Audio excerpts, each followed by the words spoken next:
Desa Sampano adalah salah satu desa yang berada di Kecamatan Larompong Selatan, Kabupaten Luwu, Provinsi Sulawesi Selatan.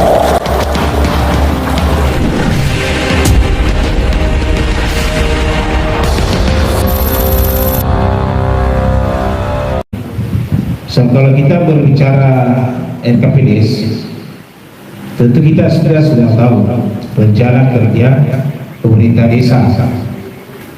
Jadi bukan rencana kerja pemerintahan desa, jadi beda pemerintah desa dengan pemerintahan desa. Kalau pemerintah desa, kepala desa dan perangkat desa, sekdes dan ya seperti itu. Sedangkan RKPDS ini tentu merupakan penjabaran daripada RPJMDes.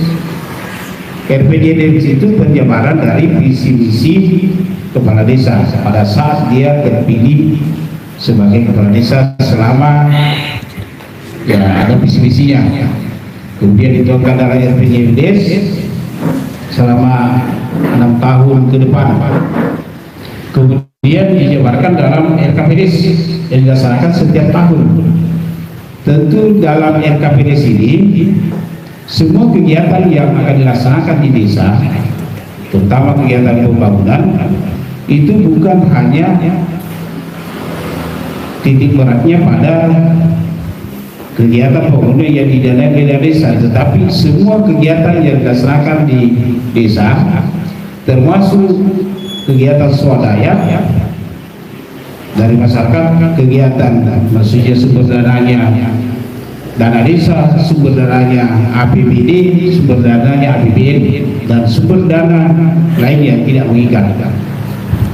Dengan memperhatikan skala prioritas yang menjadi skala prioritas berdasarkan kebutuhan dan kepentingan masyarakat.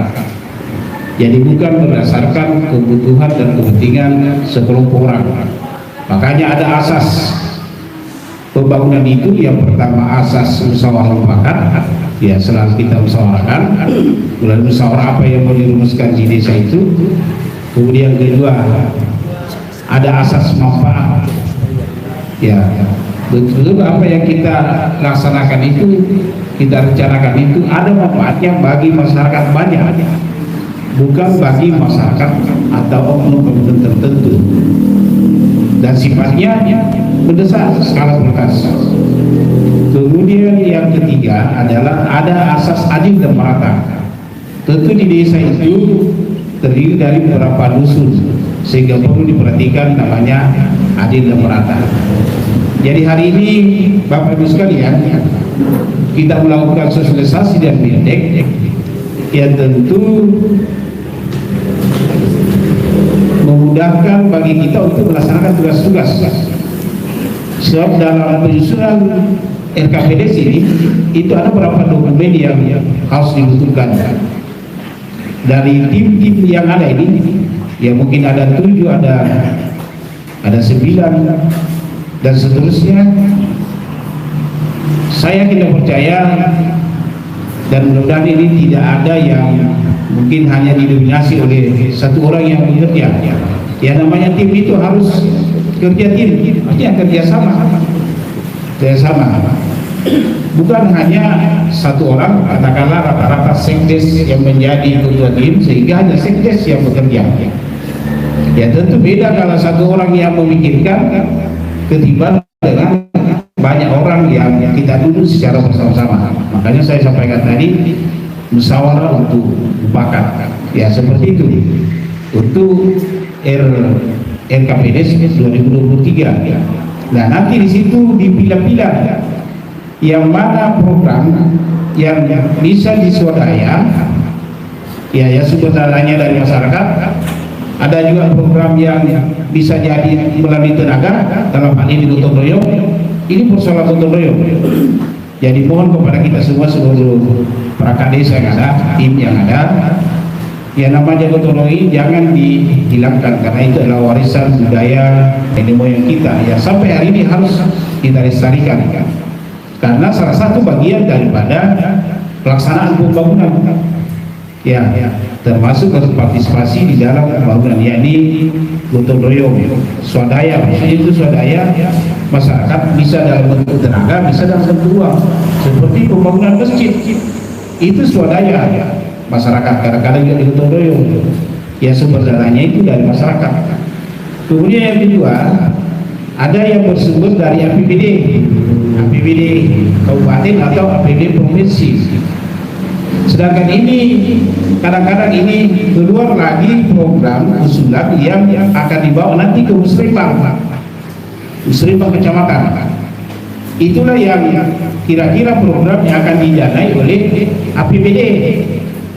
Makanya biasa ada 5, ada 6 skala prioritas yang dibawa ke musrembang kecamatan. Tetapi perlu diingat bahwa kadang-kadang yang namanya program yang diusulkan melalui APBD tidak hanya cukup dengan menginput ke SIPD, tetapi itu harus dibarengi dengan biasa ada proposal. Contoh kecil saja, mengusulkan bantuan alat tangkap ikan itu tidak cukup hanya dimasukkan di dalam usulan dan input masuk di SIPD, tetapi itu harus diikuti dengan proposal. Harus ada kelompok yang memang betul-betul kelompoknya sudah berwarna hukum, ya, sudah terdaftar. Nah, seperti itu. Tidak sama kalau dana desa dimusyawarahkan, apa yang kita usahakan secara bersama-sama, itulah yang jadi sesuai kemampuan keuangan dana desa yang ada. Ya, seperti itu. Kemudian ada dana PBN. Makanya dana PBD provinsi dan dana PBN, kepala desa itu sebenarnya harusnya jarang tinggal di desa. Harus berjuang mencari sumber-sumber anggaran, apakah itu dari APBD atau APBN, supaya ada anggaran yang bisa masuk ke desa. Ya, seperti itu. Jadi Bapak Ibu sekalian, di samping itu ada juga, tapi nanti akan lebih jauh dijelaskan oleh para tenaga ahli kita sebagai pemateri. Ada juga namanya biasa kita dengar kewenangan. Ada kewenangan desa, ada kewenangan kabupaten, ada kewenangan provinsi, ada kewenangan pusat. Nah, ini kaitannya dengan program yang akan dilaksanakan. Kalau misalnya bisa didanai oleh dana desa dan merupakan kewenangan desa, ya silakan. Kenapa ini terjadi? Supaya jangan sampai terjadi tumpang tindih antara anggaran yang digunakan baik itu APBD dengan dana desa dengan APBD. Jadi sebenarnya bukan berarti kewenangan kabupaten itu tidak boleh didanai oleh dana desa, tetapi itu harus dikonsultasikan.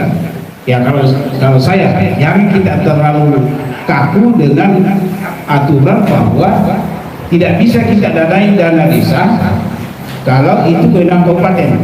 Tapi ini tujuannya supaya jangan terjadi tumpang tindih. Kalau misalnya sifatnya mendesak, ya silakan dikonsultasikan dengan instansi terkait bahwa ada program di desa kami sangat mendesak dan sangat dibutuhkan oleh masyarakat. Kami akan gunakan dana desa. Bisa saja seperti itu. Daripada sudah saatnya mau dibutuhkan, menunggu APBD belum tentu datang 1 tahun, 2 tahun, 3 tahun belum tentu. Ya, seperti itu. Jadi tetap ada namanya kewenangan desa, kewenangan kabupaten, ya. Tetapi jangan terlalu kaku bahwa tidak boleh kita danai dana desa ketika itu memang betul-betul sangat dibutuhkan. Inilah perlunya konsultasi supaya jangan terjadi tumpang tindih anggaran. Itu yang tidak diinginkan. Jadi Bapak Ibu yang saya hormati, mudah-mudahan pelaksanaan sosialisasi dan bintang ini, ya sosialisasi tentu setiap tahun itu selalu ada berubah regulasi, apa itu permen apa selalu berubah. Ya, tahun ini saja kan 40% itu BLT dana desa. Tahun depan mungkin sudah tidak lagi BLT. Ya, seperti itu. Ya, setiap tahun selalu berubah. Dan insyaallah melalui sosialisasi dan bintang ini Bapak Ibu akan mendapatkan pengetahuan tentang itu, termasuk dasar-dasar pelaksanaan penyusunan RKPDes Ya, yang pasti bahwa insya Allah setelah kegiatan ini dilaksanakan, paling tidak kita ini sebagai tim sudah bisa mengetahui, sudah bisa bekerja dengan sebaik-baiknya sesuai dengan waktu yang sudah ditentukan. Maksudnya sudah harus selesai sampai bulan sekian untuk penyusunan RPDMDes 2023. Kemudian dokumen-dokumen apa yang dibutuhkan itu sudah harus rampung semua, sudah siap semuanya. Bapak Ibu yang kami hormati, mungkin itu yang sempat kami sampaikan pada kesempatan ini.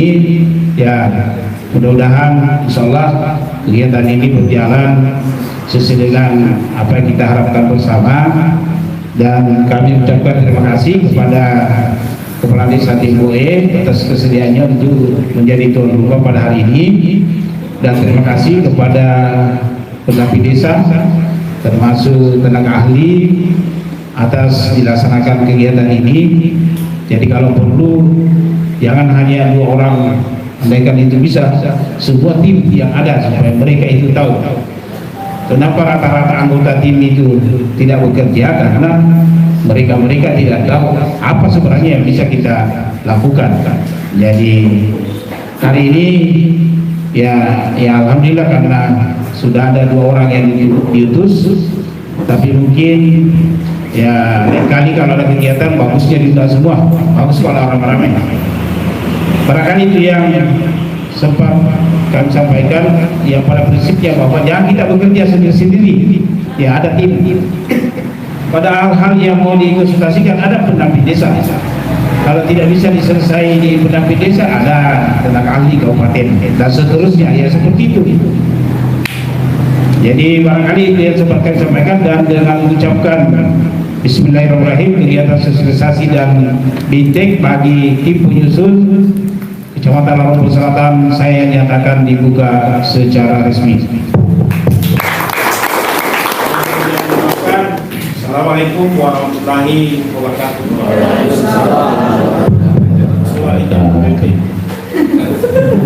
Kasih lagi.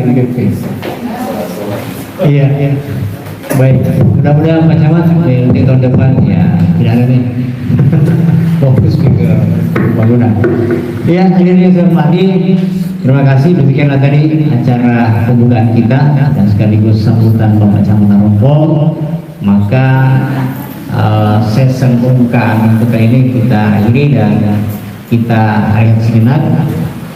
Sekali lagi Pak Desa Adeko bergabung ya, walaupun berkaitan tugas nanti ya. Terima kasih Pak Desa, dan kita akhiri untuk pekan ini dengan ucapan alhamdulillahirobbilalamin. Assalamualaikum warahmatullahi wabarakatuh.